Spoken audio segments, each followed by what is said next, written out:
Hi, my name is Katie and I'm the head coach at Equestrian Movement. If you are here with me, then there's a good chance that you've identified your horse as being in the spooky adventurer quadrant. So before we go into too much detail about what that looks like and how best to work with your horse, I want to just talk a little bit about why we have these quadrants at all. So when I go out when I'm invited to go out and help somebody with their horse, I need to make a really quick assessment on what their personality is going to look like so I can decide on the best tools to work with the horse in the moment.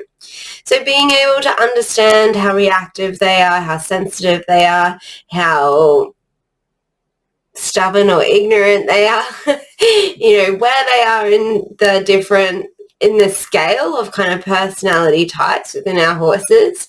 Being able to make a quick assessment means that I can provide the biggest wins in the shortest periods of time because I'm picking the right tools quickly rather than having to go too much through a process of trial and error to try and figure out what's going to be best to deal with the problem that the people are having with the horse. So we're going to break down a little bit about why the horses sit on this part of the spectrum in these quadrants in this scale, so that it helps you understand a little bit more about your horse if you've identified it as the spooky horse or the adventurer, help you understand them a little bit better, and then we're going to talk about the best tools to work with your horse. So let's have a look at our little training. This is our trainability scale that we look at in our holistic horse handling program. And so it's just a quick kind of an assessment of the horse's personality type to go into training with.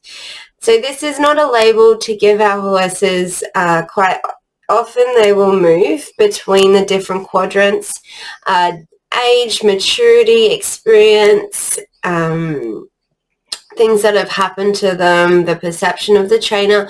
All of these things can fluctuate where the horse kind of sits. Our spooky horse can sometimes go into our more disconnected or shut down horse. Our spooky horse that is quite confident in itself can sometimes lash out at us with aggressive tendencies, or if it's experiencing pain and it's been pushed through a lot of pain. Or our spooky horse can also sometimes just get a little bit pushy with us until we set clear boundaries and expectations with them. So just because you've identified your horse within this quadrant, it doesn't necessarily mean that this is where they're going to stay. It's just a helpful analysis of what we're trying to achieve when we're doing our training. So the reason why we have this scale is to kind of pick where our horse is going to sit in their level of reactivity. The biggest thing that we're working with when we're working with horses is that they are a flight animal by nature, and so they're going to quite often choose flight over freeze or fight, but sometimes our horses do choose freeze and fight as well. So if you do have the horse that sits into the other quadrants, particularly, into the aggressive dominant quadrant or assertive quadrant, we don't like the word dominant, but, that's a common word used to describe these horses. It's recognizing that if your horse is expressing these behaviors, it's because they're sitting in the red zone. So if we're using tools to train that make the horses feel threatened and they have to go into survival mode, then we are triggering our horse's fight, flight, or freeze response, and so that's where we're seeing these behaviors. Doesn't necessarily have to be our training. It can be their environment, can be their herd dynamics, and it can just be maturity within themselves and their own emotional regulation skills. all of our horses do have that flight response, and our horses' flight instinct kicks in, I think it's something like 0.5 of a second or 5 seconds, I keep forgetting which one it is, before the rational part of their brain, before their rational thinking kicks in. So they spook first, think later. And I think that's a pretty good example, or a pretty good description of horses in general, is they run first, and then they decide if running was a good job, normally after they've injured themselves. If running was the right choice. So we're looking at what does your horse do if it's feeling unsafe? If your horse is feeling unsafe, does it tend to run away from you, or does it tend to run at you? Our horses that lack trust within and confidence in the human, and they lack confidence within themselves, will run away from us. They'll choose flight as a mode of self-protection, whereas our horse that lacks faith and confidence and trust in its human, that has confidence in itself, will choose fight or assertiveness as their way of self-protection when their survival is threatened. So our spooky horse that is going to run away from us sometimes will also run at us if we have them cornered. If you're not giving your horse an out, or you're blocking their out, then they're going to run at us or run over top of us if they can't run away from us. But generally speaking, this horse in the spooky quadrant is going to choose more often than not to not be caught, to run away from us.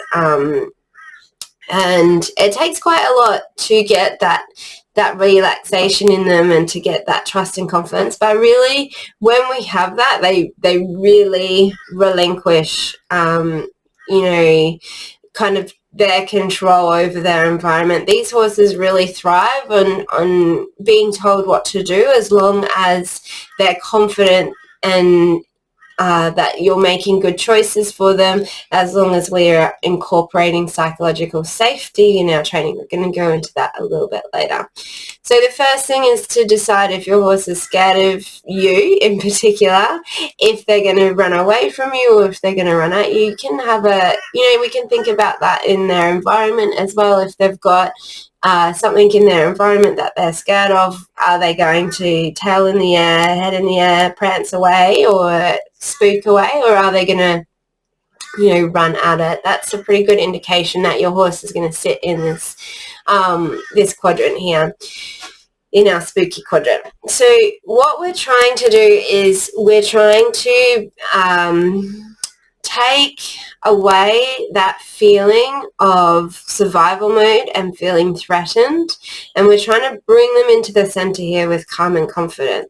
So we do that. This is our first module of our holistic horsemanship program, horse handling program, where we are seeking connection, and we're working with them with relaxation cues, and we're working on our attachment theory and building safe, secure connections within themselves, their environment, their herd, and within their in their horse-human relationship.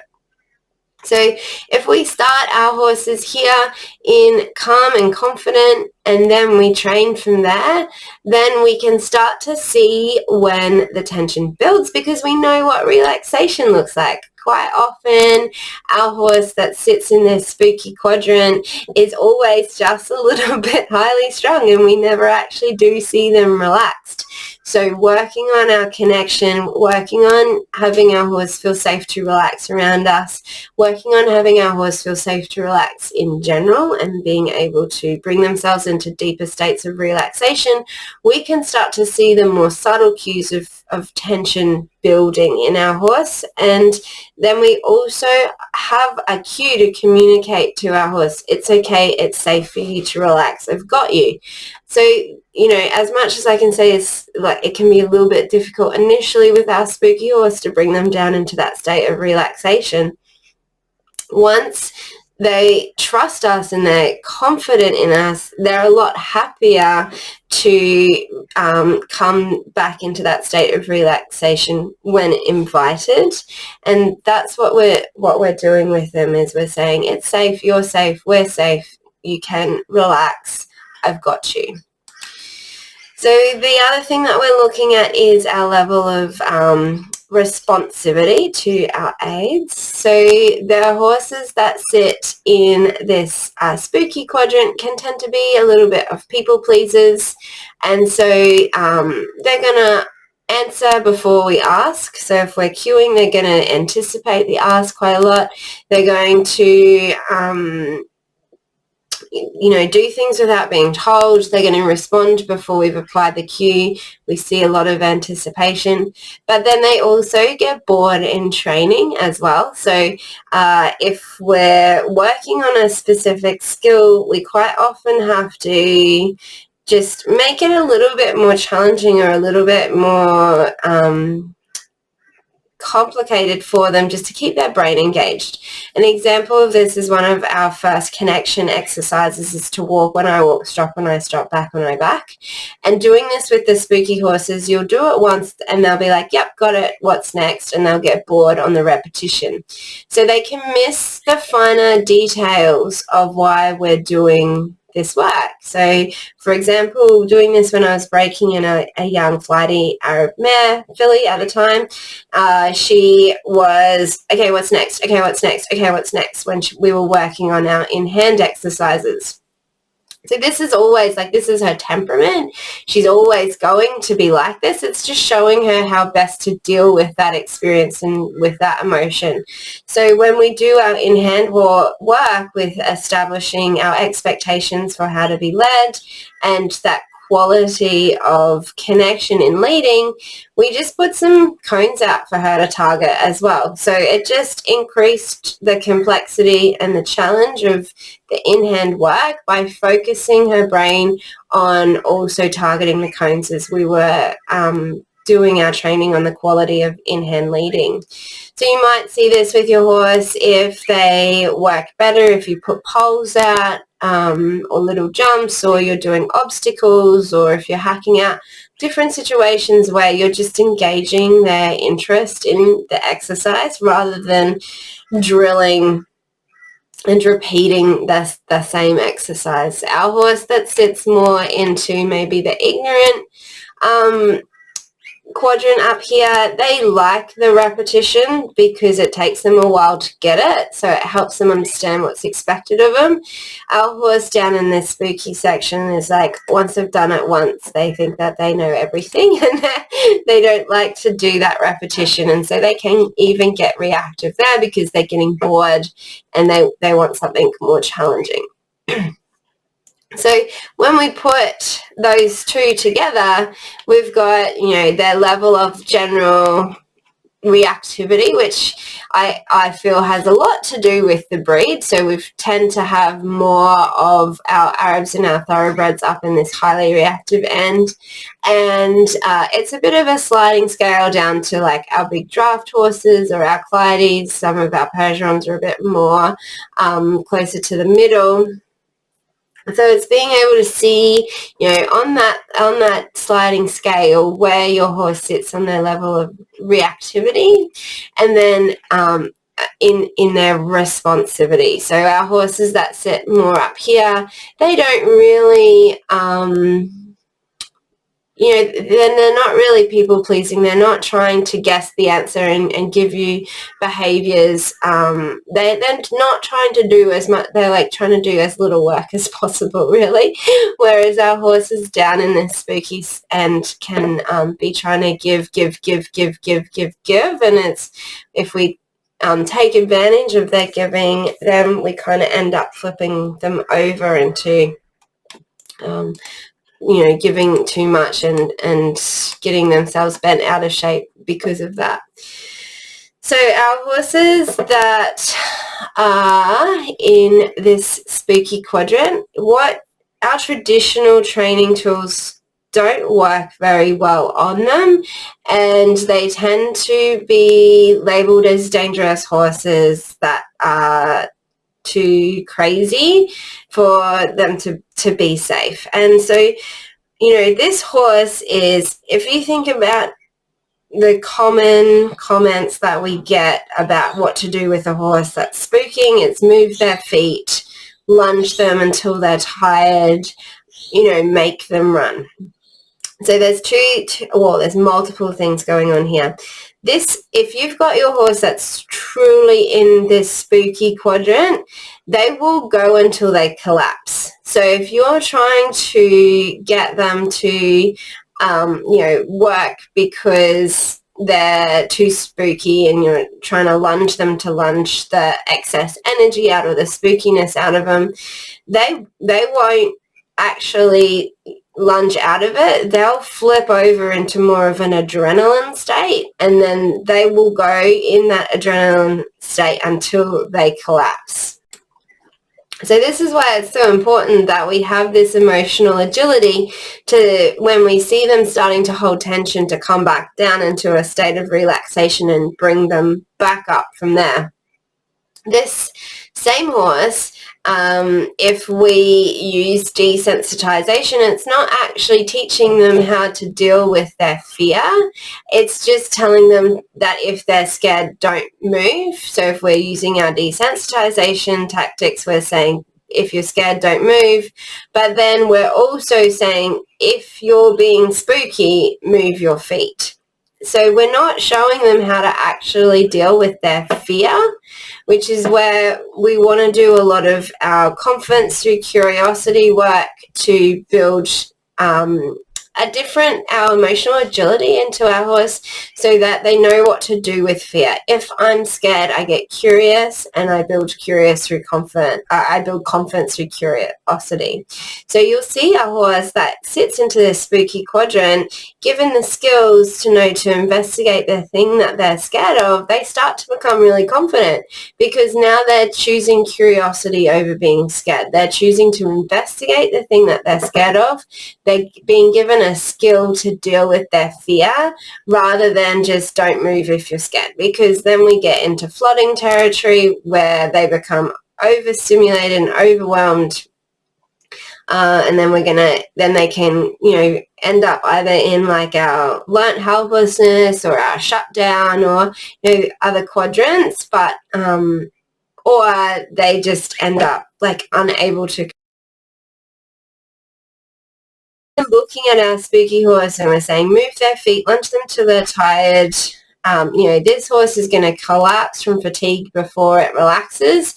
It's going to get more and more fit, because these horses tend to be very athletic as well. They have been bred for their athletic qualities. If specifically been chosen to be athletic. So you lunging them to make them tired is going to make them more fit than you, and then they're more athletic than you, and then you're just hanging on to a spooky athletic animal that doesn't know how to deal with its fear. It has no ability for relaxation. We also don't want, so what we teach is what you fire, you wire. We don't want to be teaching these horses that when you're scared, you run. You don't need to teach these horses that. They already know it. They're already very good at it. So, you know, that idea of moving your feet, lunging the excess energy out of it, what you fire, you wire, you're going to tell them that the best way to deal with their fear or their tension or their nerves is to run. And so anytime that they are scared, they're going to run. That's what you're teaching them to do. So we want to come into our safe, secure, and connected relationship where we make them feel safe to relax, and then teach them how to relax on cue. So if, say, for example, when I'm competing, I do lots of relaxation work first. So if I breathe, I want the horse to breathe. So then if I go down the center line, halt at X, take a breath, I want the horse to take a breath as well. So then we have relaxed focus to complete the dressage test, rather than, you know, that comp pressure and that comp tension.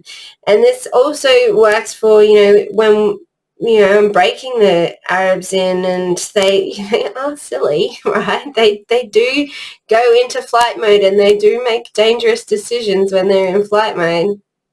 So I teach them first that if I breathe, I want them to take a breath and relax as well. And so when I'm, riding these green broken Arabs and all of their herd mates take off in a wild gallop around them because a breeze has picked up, then I can just sit with the reins on the buckle, breathing, and staying connected through breath rather than feeling like we have to control them. And that's really important with this horse, is that the more fearful you become of them, the more fearful they become. So your horse feels your fear, and it doesn't go, oh, my human's scared of me because I'm being silly and spooky and reactive. They say, oh, the human is scared of something. See, I knew there was something to be scared of. And then they get more scared, and then you get more scared because they've got more chance, and then they feel you get more chance, and so they get more chance, and then we just end up in this boiling pot of explosive behaviors. It's really important, even if in the moment you don't really feel like it, that you can control your fear, you can control your breathing and your heart rate, because this horse is very responsive and reactive to those things in particular.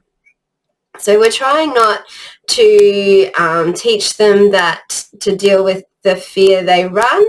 However, when we're working with our horses, and they do just react to their environment. When they do get a spook, they will get a cortisol release, and the cortisol release is telling them to run. And that is how they stay safe from predators, from things that are going to eat them. So there is a chemical response that is happening to their environment. It's just that with these horses, it can be a bush rustling. It can be something that you can't even hear that they've picked up on. It'll be something that they've been super alert and aware of their environment and their surroundings, and then you don't even know that it's there. It can be like a change in the environment. So your arena has looked one way every ride for the last week, and then there's a chair in it, and now the chair is terrifying. So just those little things that lead to a little bit of inconsistency. Sometimes this horse can actually be better out. So if you've got, your horse feels, doesn't like change, and you take it out and it doesn't know the environment that you're in, it can actually be more relaxed because it doesn't know what that environment should look like. If they're more reactive at home and the environment at home keeps changing, then we can get lots of spookiness in relation to, them having environmental changes. So some of them can actually be better when they're out because they don't know what their environment is supposed to look like. The whole environment is new. But then some of these horses can be a lot better if they feel safe at home and they feel safe in their herd.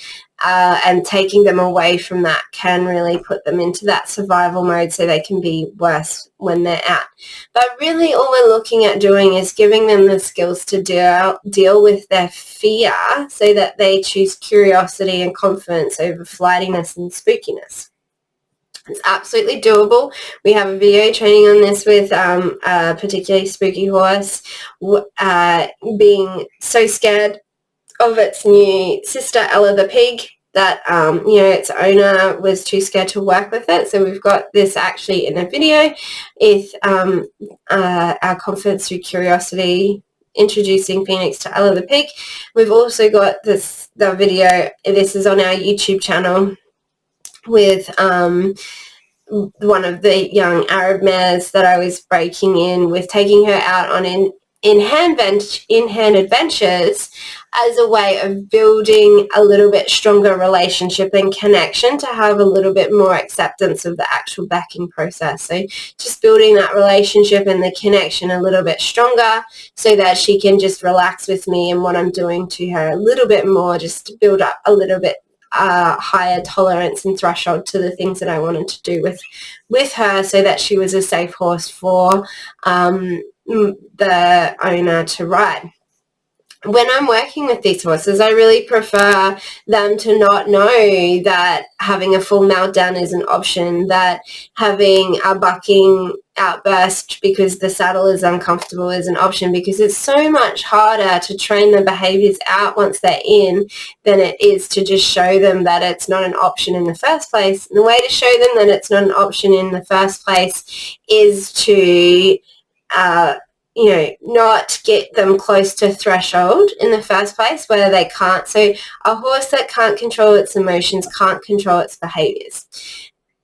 Behaviors are just emotions unregulated, and the emotions unregulated are because we've got them over threshold into survival mode, protecting themselves from a threat mode.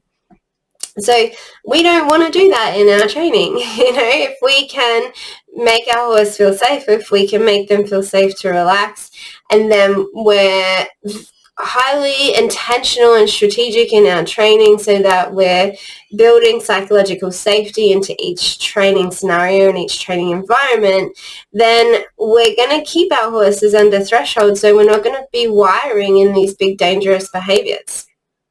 Yes, this horse is going to just probably spook at weird things out of nowhere, but eventually and it doesn't even take that long, they'll start to realize that they can communicate with us, and they'll tell us that there's something happening that they're scared of, and if we give them the invitation to go investigate, they'll go investigate it. So it's just thinking about trying not to think of spooking as a bad behavior or a dangerous behavior, but thinking about spooking as, your horse saying they don't feel safe. And so have you done something that makes them not feel safe? Are they living in a way that makes them not feel safe? So we can see this a lot with our horses that are in living alone, that don't live in a herd. Now, horses need to have somebody to watch over them while they sleep so that they can have proper sleep. If they are living alone, they never sleep properly because there's no one to watch them while they sleep. So if it's at all possible, if you've got this spooky horse and it's living alone, try and get yourself like a miniature or something that's easy for you to manage, that is going to at least look out for your horse so that it can relax and sleep properly, and so that it doesn't have to stay hypervigilant and alert with its environment. That's your bare minimum that you could do for them.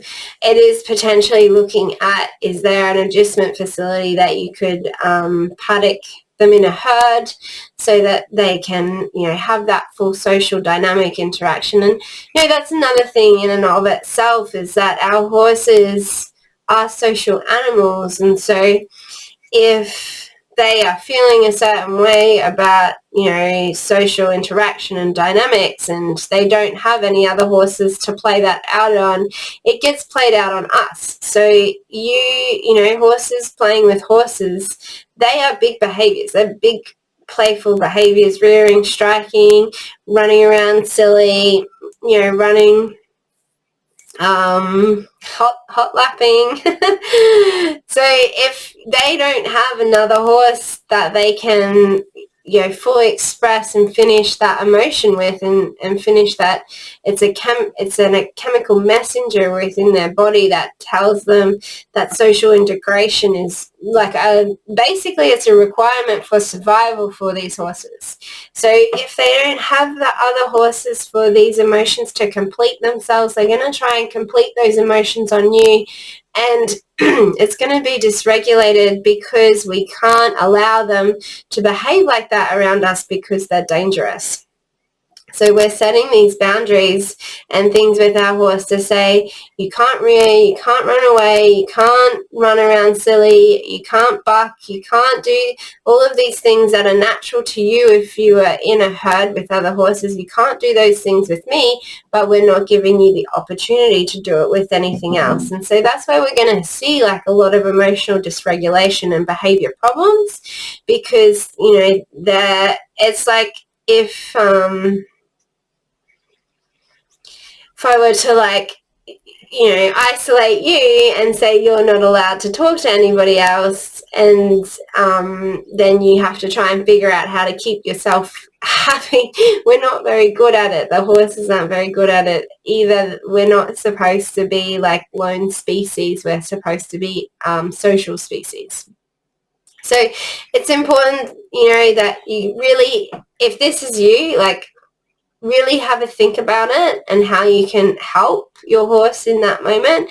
I understand that, you know, it can be difficult for that to be available to people, but it is important to the horse's mental and emotional health and well-being is that they have the support of other herd members. So what we're looking at with these horses is we want to have our safe, secure and connected relationship with them where they feel safe to relax around us. They feel safe to relax by themselves. They feel safe to relax within their herd, and they feel safe to relax in their environment, so they feel safe in their environment. And that includes the training arena and the training environment. So then we look at, you know, our tools. All of our traditional training tools are spook them into responding to you and then tell them to relax. Spook them into responding to you, tell them to relax. Pick the argument, win the argument, pick the argument, win the argument, pick the argument, win the argument, and then you get submission. That doesn't work particularly well with these horses because we're just wiring them to be more spooky. So we want to find... And they're natural people pleasers, so we don't actually have to work very hard to get a yes from these horses either. So we're just really, you know, down-tuning a lot of our training tools to make the yes easy and to give them confidence in what this yes is. They're going to get upset anytime they're in trouble. So if we're keeping the pressure on, or even if you go into punishment zone, they're going to get upset because they're trying to give you the right answer. You know, when we look at resistance versus submission, it doesn't account for the fact that a no can be because I don't know what the answer is.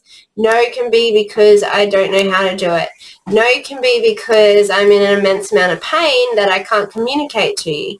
There are so many reasons for a no. They're not necessarily directly challenging your authority with the horse, so it's a balancing act with understanding that. And then also sometimes the no that is challenging your authority is warranted. You know, if you're not considering psychological safety with your horse in its training, you're only considering, you know, the goals that you want to achieve with them, you're going to be putting yourself and your horse into dangerous situations. So the no from your horse can be them saying, I don't feel safe, I don't trust this decision, I don't have confidence in this thing that you're asking of me. So we're looking at making decisions that are in the best interest for this horse. That's where we're going to start seeing trust and confidence in them. And then we're doing our confidence through curiosity. So you can see how lots of the work that we're doing with this horse is based around confidence building skills. Make them feel safe, help them feel confident. Make them feel safe, help them feel confident. And in the process, we're creating language, which is our cue training. So how are you going to guide the behavior? How are you going to mark the behavior? How are you going to motivate the behavior? Once they understand this sequence of events, these guys, they pick up language so quick. These guys are so clever that they generally figure things out before we have, and so we can end up with our own problems because they're so intelligent that they start running circles around us. So it's, you know, being able to show them how we can work together, how we can create language between each other, and having like a good conversation with them when we're working with them and training that isn't just a submission-based conversation. This horse doing purely submission-based training, purely negative reinforcement training that adds into punishment, we're going to end up with a very spooky, unmanageable horse that we are going to fall off of a lot, because we're creating a nervous system dysregulation. We're pushing them out of that safe, secure and connected. They already kind of live there, so they don't really need any help from us to push them more into that nervous, tension, anxious place of where they can live. We need to be practicing lots of relaxation with them. The positive thing about that, though, is that, it doesn't take a lot to make them athletic. It doesn't take them a lot for them to figure things out. So we really can take the time with these guys and still progress quite well if we take the time to do the relaxation work first, and we take the time to help them emotionally self-regulate, start from a place of relaxation, build energy, and come back down into relaxation. And that can be another thing. Like, you can be in work and you can be thinking that they're being relaxed, and it just might be the kind of job, like the kind of work that you're doing with them. So something like transitions, developing a walk that's anticipating a trot, and a trot that's anticipating a walk. Those transitions can develop a level of anticipation where that's going to start building nervousness and tension in them. So you need to, have breaks, have relaxation, look for opportunities of praise. For praise, you might do, 2 to 3 transitions and then have a walk, break in and relax. Same with your canner. The canner can make them build anxious, nervous tension. And so what I like to do is I transition to canner, and then once we're in the canner, we're going to come back to the walk and relax on a long rein, and I'm waiting until that horse comes all the way down into a good state of relaxation before I pick them up and canner again. Remembering that you don't make these horses tired, you make them fit. They're going to collapse from fatigue, like completely collapse, like lie down, give up for dead, before they relax from work, from, you've run the energy out of them. So it's really important that you're aware of the fact that you need to be integrating relaxation into your training when ridden, and not just, kind of trying to make them tired with your work. I've had a lot of these horses, and if you try to do it that way, you're 3 hours into your training session and they still haven't relaxed yet. So it's important to remember that these horses were bred for a job, and that job was to go until they can't go anymore. And so we don't need to help them do that. We need to help them relax. And so it can feel like, you're not doing enough. You're not helping them reach their potential. You're going to feel the pressure on yourself that you're not doing enough in your training sessions. You're going to feel it from your peers, that they're going to ask you why you're always walking your horse on a long rein. But it's because these horses condition up super fast, they're super intelligent, and you end up just drilling them, and you're going to make them more nervous, more anxious, and more tense. You just do a couple of repetitions and then drop the rein and let them have a relax. And you're looking for those relaxation cues. You're looking for them, dropping the tension out of their body before you pick them up and ask them to go again. And the good thing about that is, after 6 to 12 months of actually doing this, you might do like a 5-minute little exercise lesson plan, and then you think, yeah, great, responsive, did well off of all the aids, did nice execution of the movement, drop the rein, have a relax, and they go straight into that relaxation. And you don't need to wait for it, so you can, pick them up again fairly quickly and go again. It's that wiring process. Once we've wired it, we don't want to have to unwire it and rewire a different process. If in training we're wiring more tension into them, we're saying, we're running them to try and make them tired, so we're saying, run more, and we're wiring more running into them, and they don't need us to do that. They don't need that help with that. They don't need that support with that. So what we're looking at in our training is in our first module, we're looking at seeking connection and feeling safe, secure, and connected within themselves, within their environment, within their horse-human relationship, and within their herd. We have them feeling safe to relax, we can then start looking at what that looks like in training when they're learning how to learn. And this is a step that's quite often missed because a lot of trainers and handlers and instructors don't do any breaking in themselves. There is, an expectation that is put on horses that how to be ridden. That's not necessarily the case. If they haven't had someone break them in that knows what they're doing or has done a good job, if they have had trainers working with them or people, just their horse owners working with them that don't really know what they're doing, and just expect them to know expecting the horse to just know how to be ridden. This is the step that is missed, the learning to learn. And so there's a process in teaching your horse how to learn. Guide the behavior, mark the behavior, motivate the behavior. When your horse can see this consistency in this is you asking them to solve problems and find answers to your question, then this horse really starts to relax, because it's when we're putting pressure on them to find the answers, especially poorly timed pressure with no release of pressure, this horse is going to get really anxious, really nervous, really tense, really quick, because it doesn't know what it's supposed to be doing, and it's innately a people pleaser.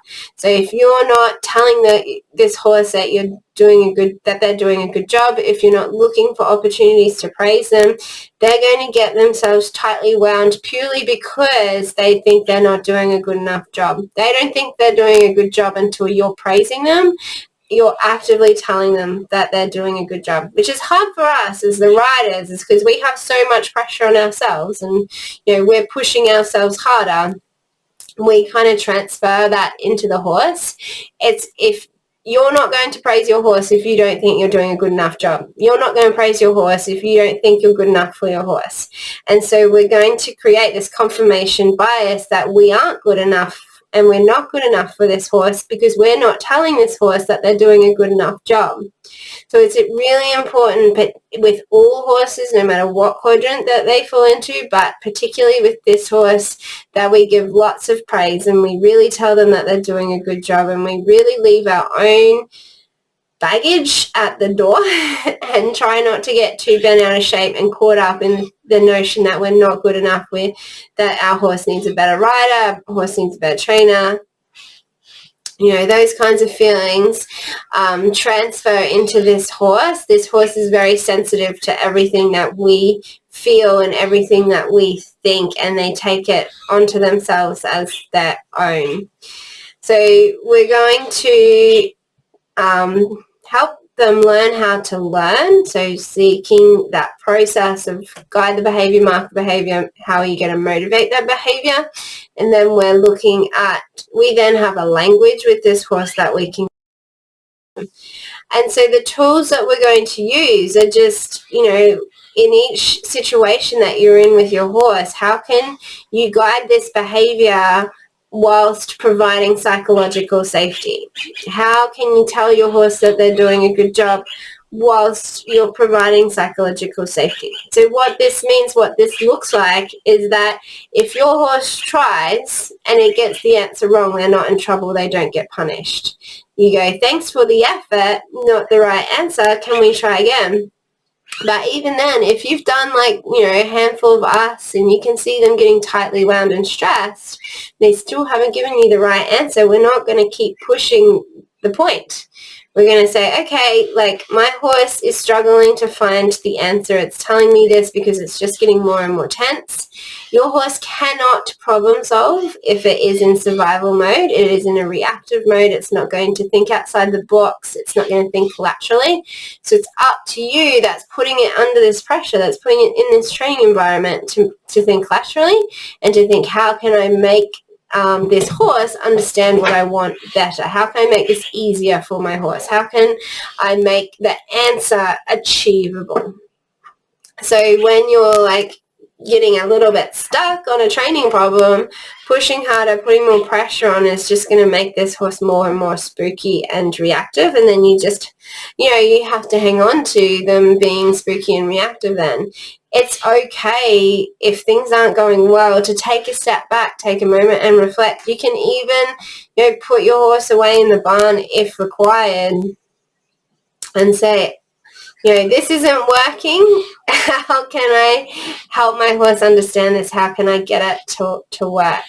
So, this horse, you're really looking at making them feel safe and building confidence. And with maturity and experience with that emotional self-regulation and the emotional agility, they become like really beautiful horses that are very good at looking after their riders. They have an inner adventurous nature. Like once they get that high off of investigating the thing that scared them and learning that it isn't so bad and building that confidence to investigate the things that they're scared that are scaring them, it actually gives them an adventurous nature where they become really good trail riders because they're going to want to go out and explore things rather than feeling scared.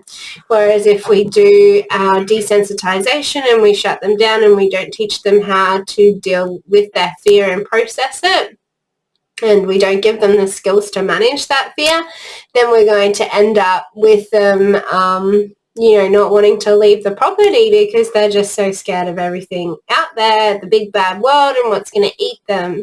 So we're building, the secure attachments within the yard, and then we're building the psychological safety to explore outside the yard, and then we're giving them the safety net to return to and fill their emotional cup. More than any other horse temperament, this is what these guys need, is they need the opportunity to be shown how to explore the things that are scary and that they are scared of, and then they need the safety net to return to refill the emotional cup, because the emotional cup gets so exhausted when we go out and experience the big bad world. So if you have any questions, if you'd like any support, feel free to message us or email us. I hope that this training has helped you understand your horse a little bit better and given you a better idea of what's working for you and what's not, what tools you should think about implementing when you're working with them. How are you going to make their training safe, secure, connected? How are you going to provide psychological safety in your training? How can you just take the pressure off? These horses absolutely are your little pressure cooker. We need a little valve to release the pressure on them. Otherwise, they just boil over in seconds. So where is your safety release valve? How are you going to get them to diffuse this tension that comes up when they don't know what the right answer is, when they feel like they're not able to keep you happy, if they're scared of what their environment looks like, and if they're scared of people? There's lots of ways that we can really support this horse and shape them into beautiful animals that have the confidence to look after it, to look after us. But definitely, any kind of form of high pressure, punishment, and poor timing of release of pressure is going to make these horses significantly worse. Thanks for watching today. Feel free to email or message us if you need extra support. And until next time, happy trails.